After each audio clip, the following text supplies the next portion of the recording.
내가 임신하였나이다 하니라. 아멘.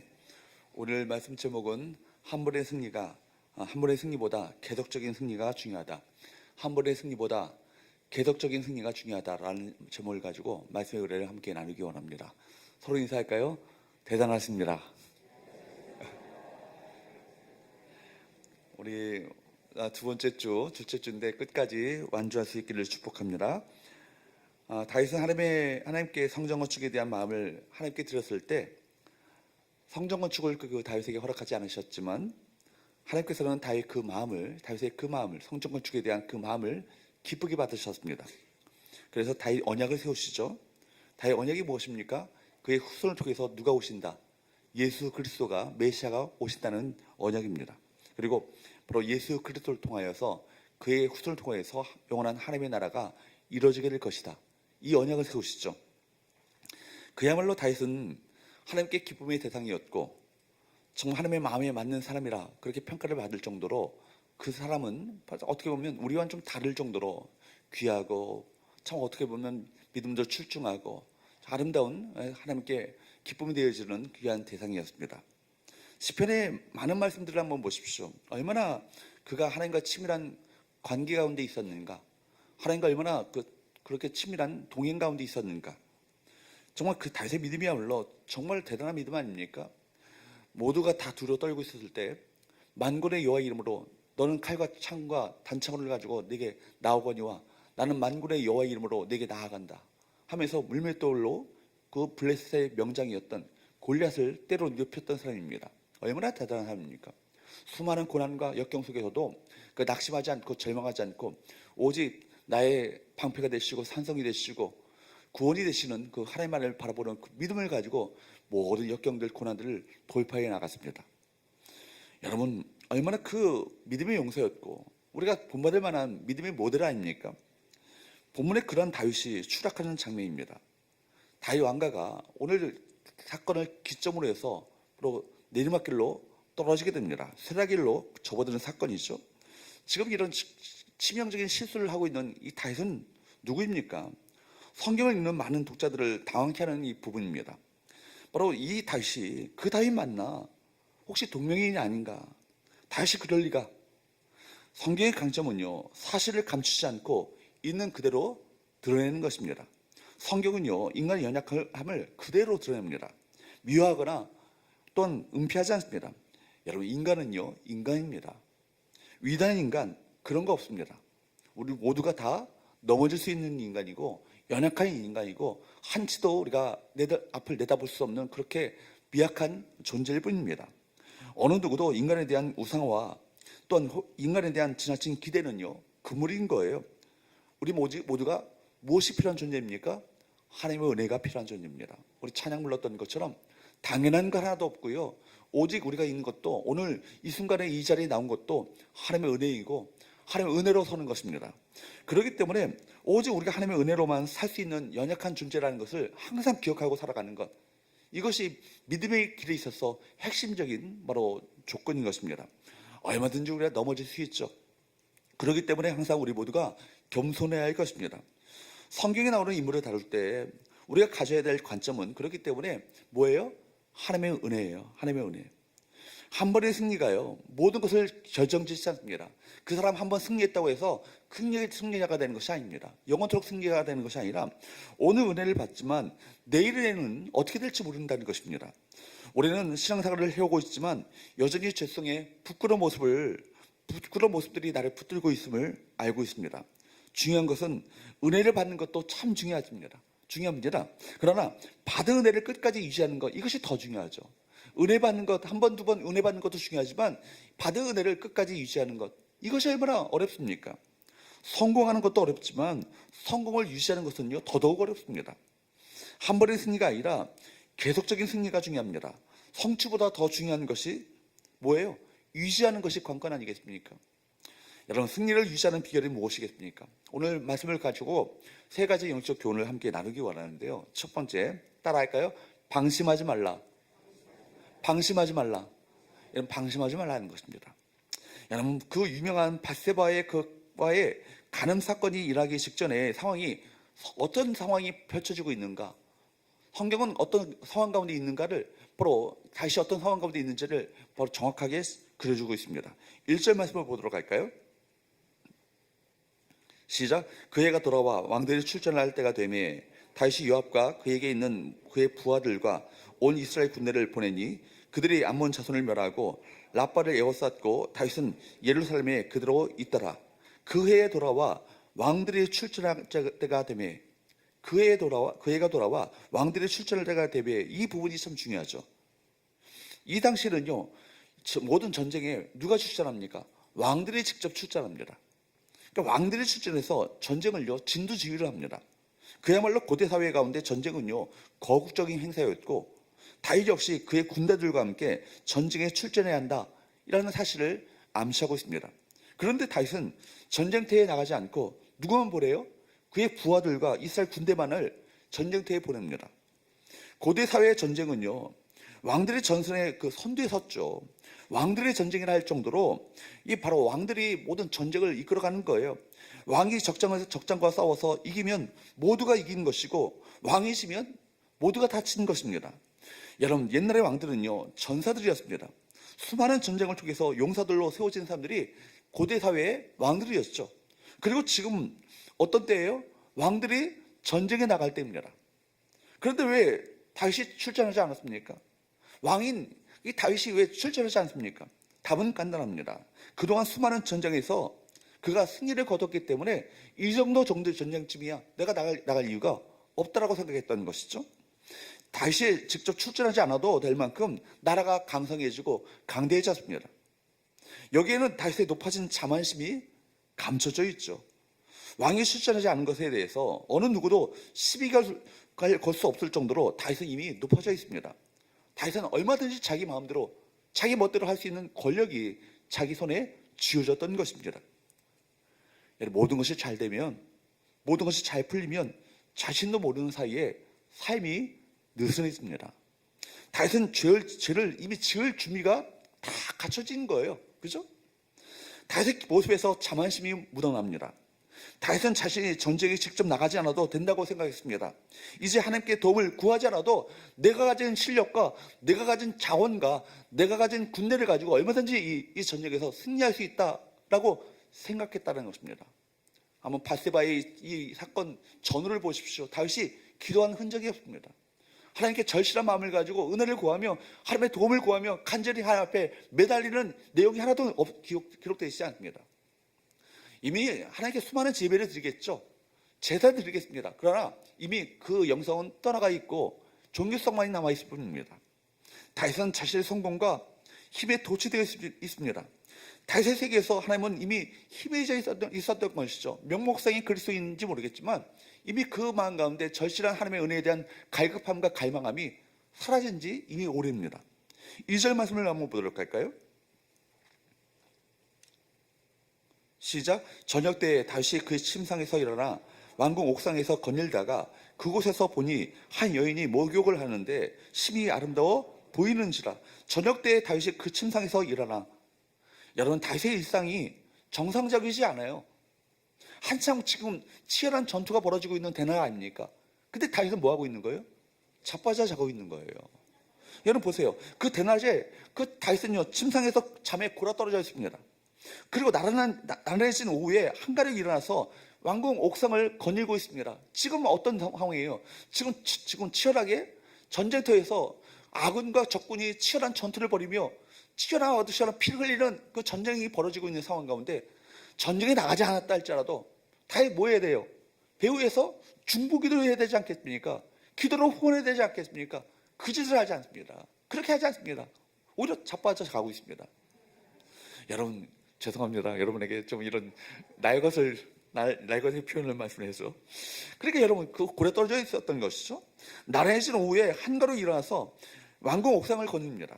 전쟁 중에도 늦은 시간까지 왕궁에서 잠을 잘 수 있었다는 것은요 성공한 자의 여유처럼 보입니다. 모든 것이 다 평탄하게 돌아가고 있었던 것이죠. 나라도 완전하고 다윗 개인도 편해 보였습니다. 다윗의 삶 가운데 뭐 그렇게 특별하게 아쉬운 건 없고요, 부족한 건 없고 그렇게 특별하게 구할 것도 없을 만큼 모든 것이 다 갖춰져 있는 거예요. 이때가 유용하죠. 이때가 유용합니다. 다윗의 삶 가운데 무엇인가를 놓쳤습니다. 자신의 그 핵심적인 업무와 책임에서 비껴나 있었던 것이죠. 이것은요, 죄를 짓기 전에 나타나는 전조 증상입니다. 다시 어떤 행동이 일어날 수밖에 없는 상황으로 자신을 몰아가고 있다는 것을 성경을 놓치지 않고 있어요. 문제는 무엇입니까? 그런 상태에 있는 자기 자신을 몰라요. 여러분, 라오디게 교회가 자신의 영적 상태를 스스로 깨달았습니까? 주님께서 책망하기 전까지는요, 자신이 그렇게 모든 것이 다 갖추어져 있고 모든 것을 내가 누리고 있고 부족한 것이 없다, 그렇게 그때 오히려 영적으로 가장 위험한 때인 것을요, 라오디게 교회는요 모르는 거예요. 자신이 자신을 모르는데 더 심각성이 있습니다. 내가 뭔가 정말 이거 위험한 상태라는 것을 깨닫는다면 괜찮은 것이겠지만, 오히려 자신이 이렇게 나락으로 떨어지고 있는데도 불구하고 모든 것이 갖춰져 있지만, 그러나 영적으로는 나락으로 떨어져 있는데도 불구하고 자기 자신을 모른다 에 있어서 가장 심각한 바로 모습을 보여주고 있는 건 아니겠습니까? 자신이 어떤 상태에 놓여있는가 모른다는 것, 뭐예요? 영적 둔감함이죠. 영적 둔감함이에요. 바로 이때가 위험한 순간인 것입니다. 갑자기 밀고 들어온 유혹은요, 건너편에서 목욕을 하고 있는 여인의 모습이었습니다. 성경은 놓치지 않고 기록하고 있죠. 한 여인이 목욕을 하는데 심히 아름다워 보이는지라. 사건이 터지고 말아요. 한순간 다윗의 영혼이요, 무엇인가에 낚아챈 듯하게 한없이 무너지고 있습니다. 권력형 성범죄가 벌어졌습니다. 승리 이후에 오는 증상이 있습니다. 마음이 느슨해지죠. 조금씩 무너지는 것입니다. 성공하는 것도 어렵지만 성공을 유지하는 것은요, 성공보다 더 어렵다는 것. 여러분, 이것은 바로 정설 아니겠습니까? 소년 다윗이 거대한 골리앗과 싸울 때는요, 오히려 덜 위험합니다. 하나님은 약한 자를 들어서 강하게 만드시고 약한 자를 들어서 하나님의 역사를 이루시는 것이 하나님 나라의 방식 아니겠어요? 대신에 강한 자를 약하게 하시고 난 다음에 그 다음에 오히려 힘을 빼고 난 다음에 그를 약하게 만들어서 그를 오히려 도리어 사용하시죠. 세상에 성공한 사람 많습니다. 그러나 성공을 유지하는 사람은요, 생각보다 많지 않습니다. 어느 시점에 이르면 무너지고 맙니다. 이유는 뭐예요? 마음이 허물어졌기 때문입니다. 가장 지키기 힘든 것 뭐예요? 마음이죠. 그렇기 때문에 모든 지킬 만한 것 중에 내 무엇을 지키라? 마음을 지키라. 40일 금식기도 한 다음에 어려움을 겪는 분들이 많이 있죠. 40일, 10일 금식기도 하는 것보다 더 힘든 것이 뭐예요? 마음을 관리하는 거예요. 내가 40일 금식기도 한 사람인데 이미 마음이 높아져 있습니다. 그러면 40일 금식기도 안 한 게 차라리 낫습니다. 무엇인가를 이루고 난 다음에 밀려오는 성취감 끝에 긴장감이 풀어지죠. 전쟁에서의 그 최고의 저법은 뭐예요? 싸우지 않고도 이기는 것입니다. 싸우지 않고 이기는 법은 뭐예요? 상대를 높여주면 되는 거예요.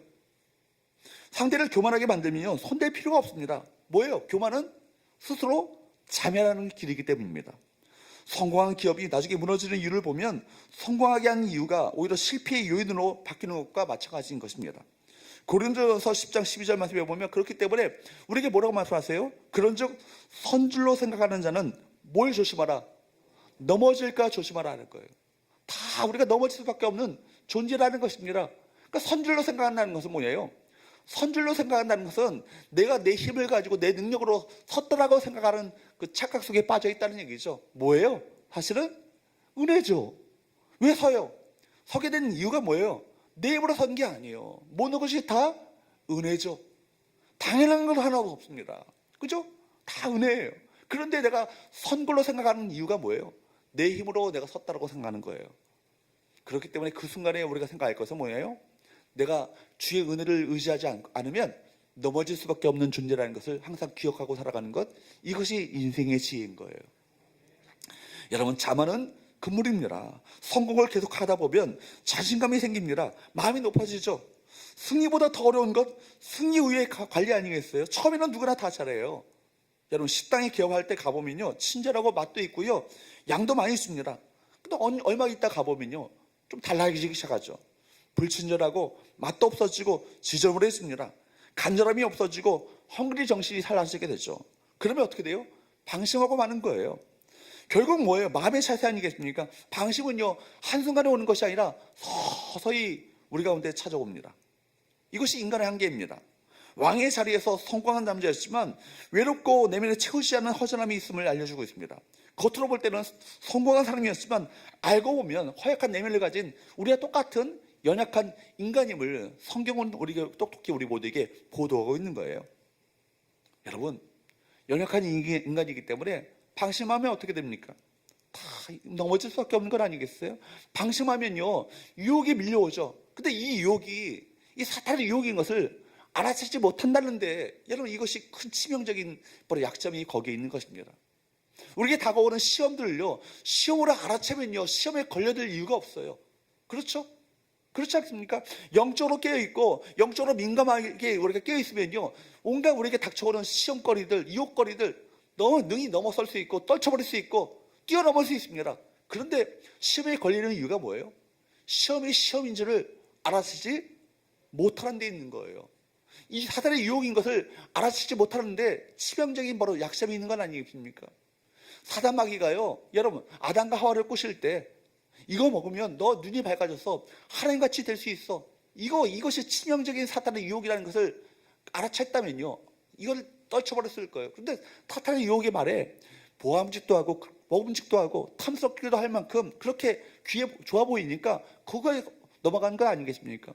사탄의 시험으로 알아보는 영적인 눈이 우리 가운데 열려야 합니다. 그래야 여러분 시험을 뛰어넘고 유혹을 뛰어넘을 수 있는 것입니다.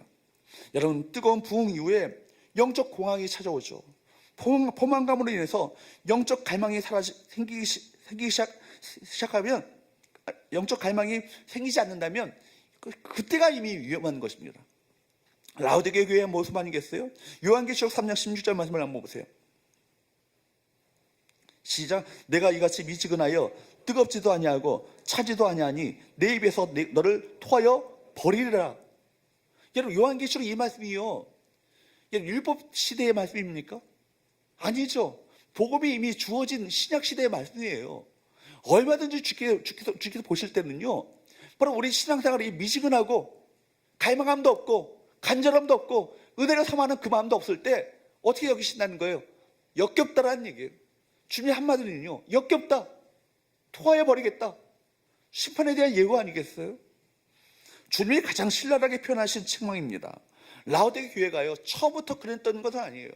여기도 처음에는 은혜가 있었겠죠, 갈망함이 있었겠죠, 사모함이 있었겠죠. 근데 어느 순간에 보니까 이제 모두 부족한 것이 없어.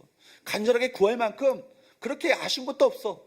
그러니까 이제는 부족한 것이 없다 라고 생각해서 그때 주님의 평가는 뭐예요? 역겹다라는 겁니다. 사랑하는 여러분, 주님 보실 때 역겨운 성도가 되지 않길 바랍니다. 주님 보실 때 역겨운 우리 교회가 되지 않길 바랍니다. 늘 하나님의 은혜에 대한 갈망함을 가지고 사모함을 가지고 방심하지 말고 더욱더 은혜의 자리로 나아가시는 우리 모든 성도들 되시기를 주님으로 축복합니다. 두 번째로 따라할까요? 깨어있으라. 깨어있으라. 여러분, 초심을 지킨다는 것이 얼마나 어렵습니까? 많은 사람들이 초심 유지에 실패합니다. 쌓아 올리는 것은 어려운 일이지만 넘어지는 건 뭐예요? 한순간이죠. 여러분, 그렇기 때문에 예수님, 바울, 베드로가 동일하게 우리 모두에게 경고하시는 말씀이 뭐예요? 동일한 말씀이 뭐예요? 깨어 있으라는 거예요. 그냥 기도하라는 것이 아니라, 그냥 기도하라는 것이 아니고 깨어서 기도하라는 거예요. 여러분, 우리가 깨어 있지 않고 기도할 수 있어요. 상투적으로 종교적으로 그냥 기도할 수 있습니다. 습관적으로 기도할 수 있습니다. 그러나 우리가 주께서 거울하시는 기도는 뭐예요? 깨어서 기도하는 거예요. 그렇기 때문에 골로새서 4장 2절 말씀에도 뭐라고 합니까? 기도를 계속하고 기도에 감사함으로 깨어 있으라는 것입니다. 깨어 있지 않은 기도를 기도라고 할 수 있겠습니까? 기도의 형태는 갖출 줄 모르겠지만, 기도의 형식을 갖출 줄 모르겠지만 영적으로 잠들지 않는 상태를 유지하는 것, 그것이 진정으로 영성이고, 기도 형태를 갖춘다 할지라도 깨어있지 않은 기도를 얼마든지 할 수 있다는 얘기 아니겠어요? 사실 그런데 그것은 진정한 기도라고 할 수 없는 것이죠. 신앙생활의 최대 관건은 뭐예요? 끊임없는 활동이 아니고 깨어있는 것입니다. 문제는 바로 이것이 굉장히 어렵습니다. 한때 뜨거웠던 사람들이 얼마나 많이 있어요? 한때 은혜 받았던 사람들이 얼마나 많이 있어요? 권사님들과 대화해 보면요, 목사님 저 옛날에 이렇게 40일 40일까지 아니어도 열흘 금식, 20일 금식도 했고요, 산기도도 했고요, 철야기도도 했고요. 지금은요, 권사님, 지금 바빠가지고 나이도 들고 여러분, 얼마나 그런 분들 많아요. 한때 뜨거웠던 분들 많아요. 복음은요, 우리에게 충격을 줍니다. 구원의 사건은요, 우리의 영혼을 뒤에 흔들어 놓죠. 성령이 임하시게 되면 우리가 불을 붙습니다. 그것보다 더 좋을 수가 없어요. 그런데 어느 순간 자신도 모르게 밋밋해져 가죠. 시큰둥해져 갑니다. 영적 초점을 잃어버리고, 그러니까 여러분, 결국 그 순간에 어떻게 됩니까? 시험이 찾아오죠. 우리 여러분, 그렇기 때문에 우리가 항상 깨어있는 것이 얼마나 중요합니까?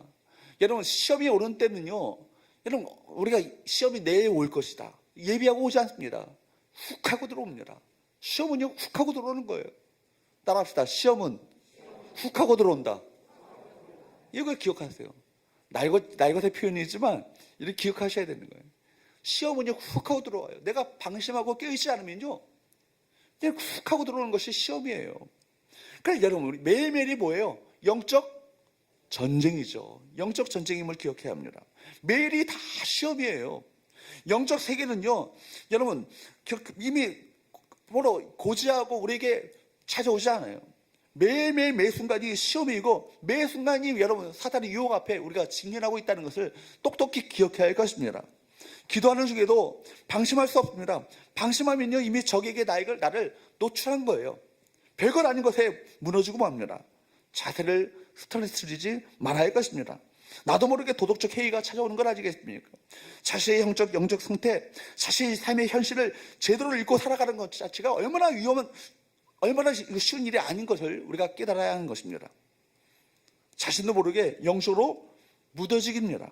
그렇기 때문에 여러분, 자신의 영혼을 방치하는 것이 문제 아니겠어요? 우리 자신이 영적으로 깨어있지 않을 때 무슨 일이 날지 알지 못하는 거예요. 왜냐하면 영적인 눈을 떠서 보면 어떤 일이 벌어지고 있어요? 사단 마귀가요, 나를 삼키려고 지금 도사리고 있다는 얘기입니다. 그렇기 때문에 사도 베드로가 여러분 뭐라고 합니까? 베드로전서 5장 8절에서 말하기를, 따라 같이 한번 읽어보도록 합니다. 시작. 근시하라, 깨어라, 너희 대적 마귀가 오는 사자같이 두루다니며 삼킬 자를 찾나니. 마귀는요, 오는 사자처럼 우리 주변을 두루다니며 삼킬 자를 찾고 있습니다. 여러분 보면은, 여러분 동물의 왕국, 지금 동물의 왕국은 없지만 여러분 그 동물 다큐멘터리를 보게 되면 여러분 그 맹수들이 이 초식 동물들을 공격할 때 항상 쓰는 방식들이 있지 않습니까? 어떤 이들을 공격해요?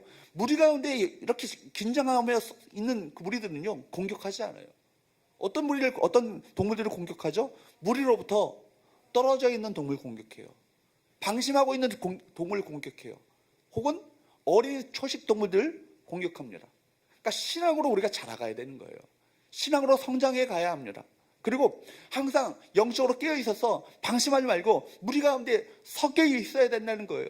교회 안에 들어와야 될 이유, 목적 안에 들어갈 이유, 공동체 안에 우리가 들어갈 이유가 바로 거기 있는 건 아니겠어요?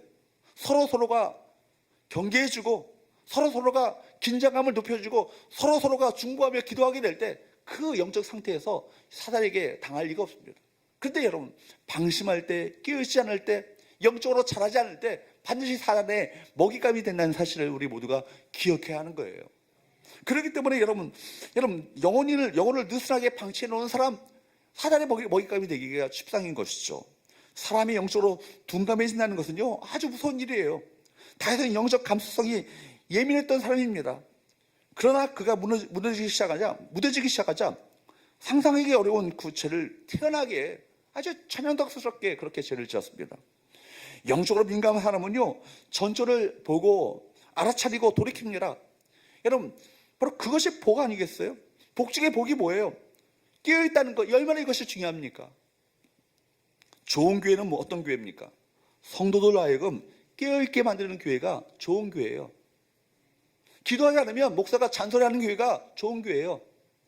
여러분 잘하고 계십니다라고 방치하는 목사가 아니고, 잔소리지만 기도 자리에 나오시라고, 장로님들 기도 자리에 나오시라고, 권사님들 기도 자리에 나오시라고, 어떻게 보면 여러분을 책망하고 듣기 싫은 얘기를 쉼없이 하는 그 목사가 제대로 하는 목사예요. 사랑하는 여러분, 목회는 성도들로 하여금 영적으로 깨어있게 하는 것입니다. 깨어있게 한다는 것은요, 그만큼 성도들이 쉽게 잠들기 쉽기 때문입니다. 목사도 쉽게 잠들 수 있어요. 그렇기 때문에 나 자신을 끊임없이 채찍질하고 정책질하지 않으면요, 저도 넘어질 수밖에 없는 연약한 존재예요. 그렇기 때문에 목사도 장로도 권사도 선교사도 다 넘어질 수밖에 없기 때문에 우리가 깨어서 기도하지 않으면 순식간에 당할 수밖에 없다는 거 아니겠습니까? 토요일을 어떻게 보냈는가에 따라서 주일 예배 시간에 하나님께 반응하는 태도가 달라집니다. 영적으로 민감한 사람은 그걸 알죠. 토요일에 그 하루 종일 돌아다니며 힘을 다 빼고 밤늦게까지 TV 드라마 여러분 밤새워서 본 사람은 주일 예배 때 은혜가 임하겠어요? 겨우 교회에 일어나가지고 교회 오게 되면 그 영혼이 하나님 앞에 생생하게 반응할 수 있겠습니까? 절대 그럴 수 없죠. 성도는 주일을 중심으로 살아가는 거예요. 예배 중심으로 살아갑니다. 예배 생명을 건 자들이 영적으로 깨어있게 되어 있다는 것입니다. 영적으로 깨어있으면요, 일주일 동안 내가 어떻게 준비하고 토요일을 어떻게 보내야 될 것이고 어떻게 주일 예배에 내 모든 시간 스케줄을 맞출 것인가를 생각하며 그 주일 예배에 집중하게 되죠.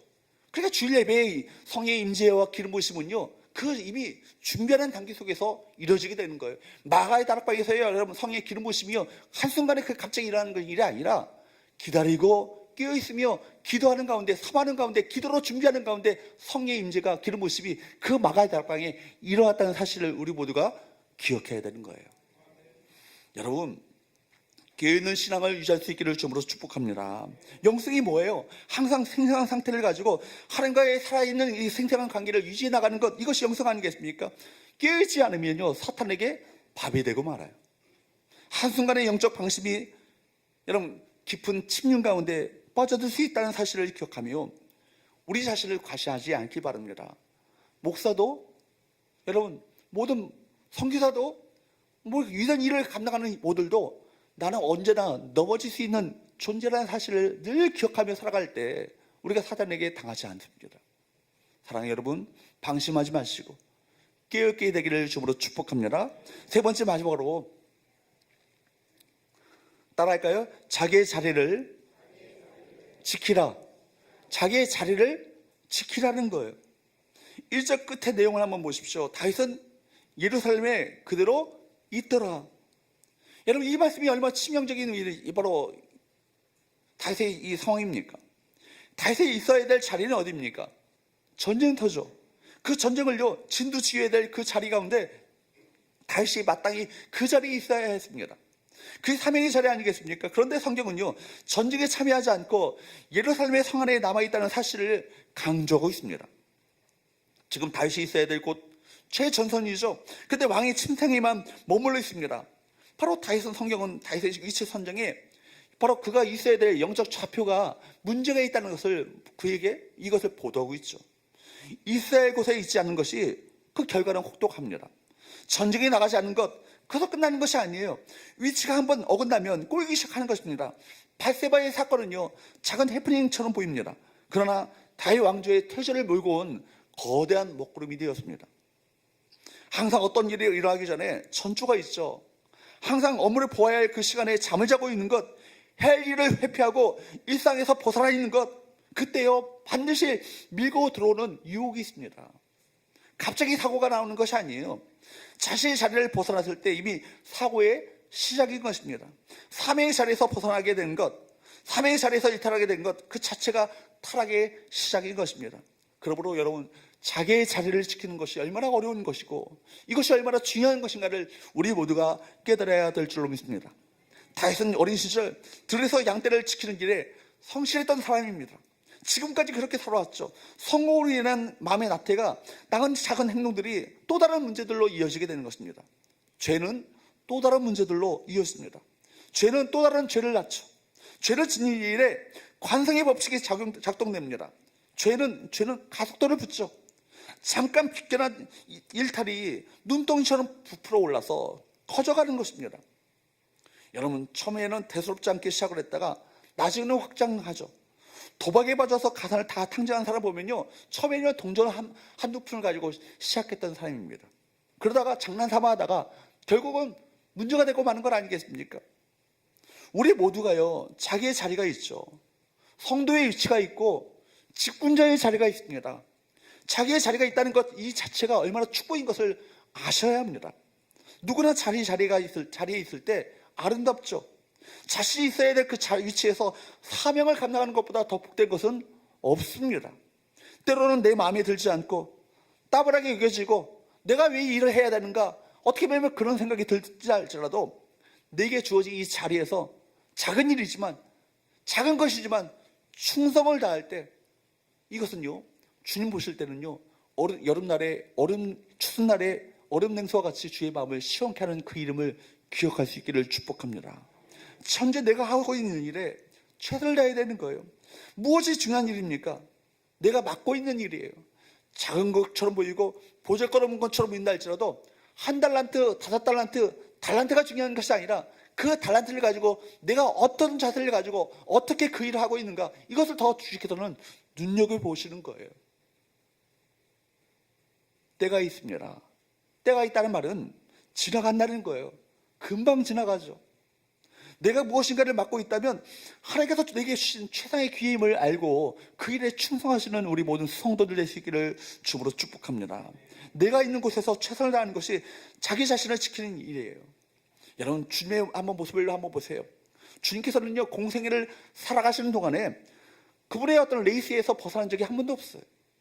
언제나 당신께서 서 계셔야 될 그 위치가 어딘지를 반드시 아셨고, 그 위치에서 항상 그 주께서, 아버지께서 명하셨던 그 사명을 위해서 살아가셨던 그 삶이 누구예요? 우리 주님의 생이셨습니다. 주님이 있어야 될 그 최종적인 자리가 어떤 자리입니까? 십자가 아닙니까? 주님은 당신의 자리를 누구도 대신할 수 없음을 아셨습니다. 다니엘을 한번 보세요. 그는 자기 자리를 지킬 줄 알았죠. 기도하는 자리를 지켰습니다. 생명이 와도, 목숨의 위협이 찾아와도 그 자리를 피하지 않았습니다. 기도함으로 말미암아, 여러분, 기도함으로 공격자들로부터 받는 위험보다 하나님께 기도하지 않는 것, 이것이 더 위험한 이름을 알았기 때문에 그는요, 그 기도하는 자리를 끝까지 지켰던 것 아니겠습니까?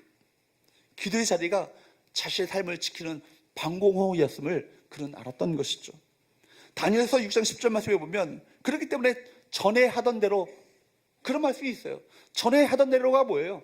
전에 하던 대로 그 기도의 자리를 지켰던 그 삶의 방식대로 끝까지 목숨의 위협이 찾아오고 생명의 위협이 찾아왔음에도 불구하고 전에 하던 대로 하루에 3번씩 열린 창을 향하여, 예루살렘을 향하여 열린 창을 향하여 하나님 앞에 기도하였다라고 성경은 우리 모두에게 기록하고 있죠.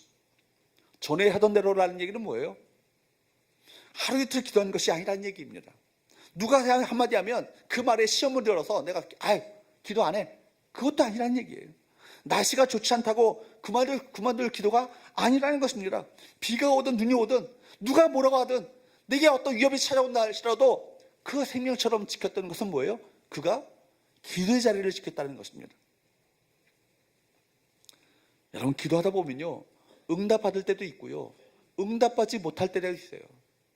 근데 거절도 은혜임을 아셔야 되는 거예요. 우리 거절도 은혜 아니겠어요?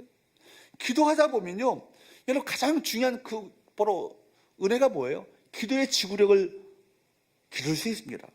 기도를 통해서 얻게 되는 최고의 혜택은 기도의 자리를 떨어지지 않고 기도하는 가운데 강해지는 것입니다. 뭐예요? 영적 근육이 만들어지는 거예요. 이것이 중요한 건 아니겠어요? 응답받는 것, 이것은요, 하나님의 그 차원에 맡겨져 있는 거예요. 모든 것을 합력하여 여러분, 선을 이루시는 하나님께서 응답하지 않는 것도 우리에게 그 최선의 응답임을 여러분 기억하셔야 합니다. 여러분, 기도하는 과정을 통해서 하나님께서는 우리를 강하게 하시고 우리로 하여금 정말 이 하늘을 날아오르는 존재들로 만들어 가시는 놀라운 역사를 우리 가운데 나타내 보이시는 거예요. 요나가 위치 이탈을 했다가 큰 물고기 속에 들어가는 고난을 당했습니다. 자기 자리가 어디예요? 자기가 있어야 될 그곳을 지켜나가는 것, 이것이 가장 큰 축복임을 아셔야 하는 것입니다. 아담과 하와가 자기 자리를 이탈했을 때 그게 닥쳐온 것은 인류의 커다란 어떤 그 재앙 아닙니까? 죽을 때까지 우리가 있어야 될 그 자리가 어디입니까? 사명의 자리고 기도의 자리고 은혜를 갈구하는 그 자리임을 명심하시고 그 자리를 지켜나가시는 우리 모든 성도들 될 수 있기를 주으로 축복합니다. 나의 은혜 생활을 한번 진단해 보십시오.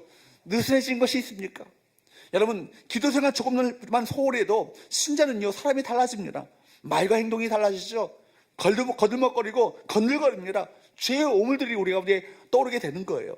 얼마나 우리가 쉽게 변질될 수 있는 존재인지를 우리 모두가 자각하고 살아가야 될 것입니다. 새벽 기도회가 왜 중요합니까?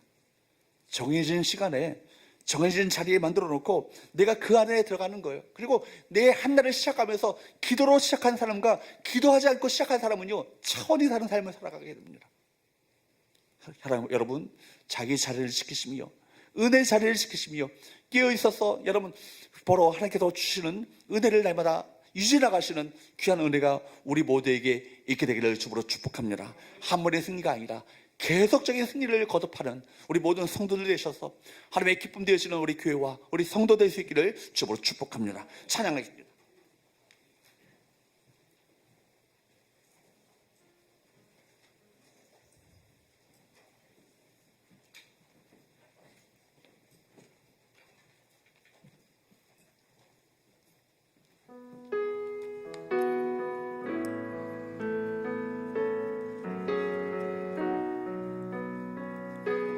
주신 말씀 생각하면서 찬양합니다.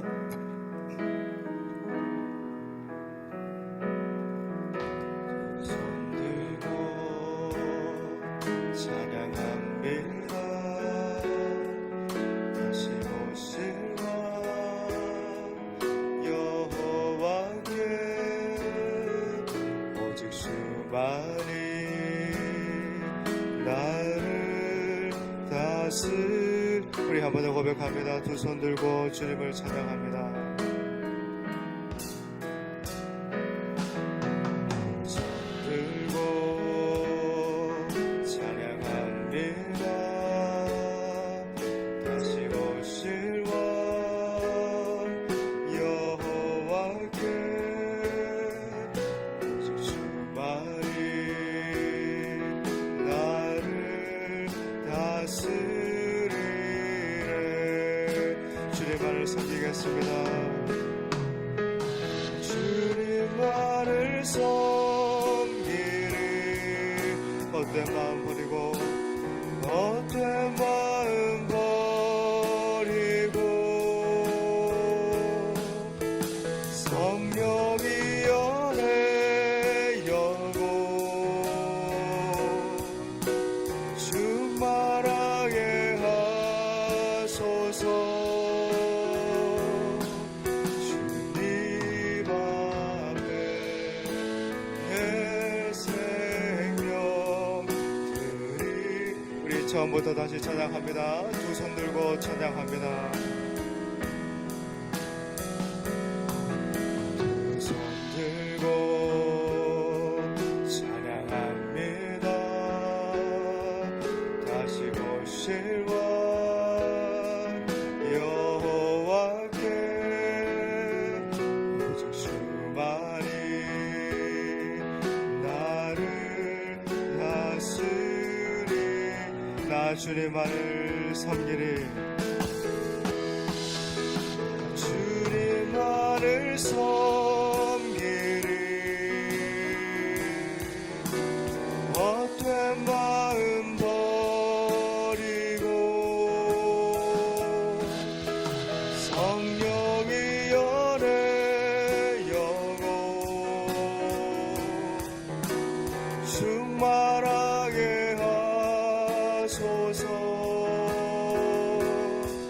주님 앞에 내 생명 드리리라. 여러분 이 시간에 기도하실 때 하나님 늘 깨어서 기도하는 인생 되기 원합니다. 하나님 자리 지키겠습니다. 기도하는 자리, 또 하나님 늘 은혜 구하는 자리, 겸손의 자리, 섬김의 자리, 그 자리 절대 떠나지 않겠습니다. 나를 지키고 보호하여 주옵소서. 은혜 붙드는 인생 되기 원합니다. 여러분 기도하시고 교회 위해서 여러분 기도해 주십시오. 교회 안에 영적인 부흥이, 하나님 사모함이, 갈망이 늘 부릴 듯 일어나는 그런 교회 될 수 있도록 전도자를 보내주옵소서. 교회 환호를 지키고 회복시켜 주옵소서. 이 시간에 우리 주여 한번 부르고 믿음으로 간절히 기도하겠습니다. 주여, 살아계신 하나님 아버지 도와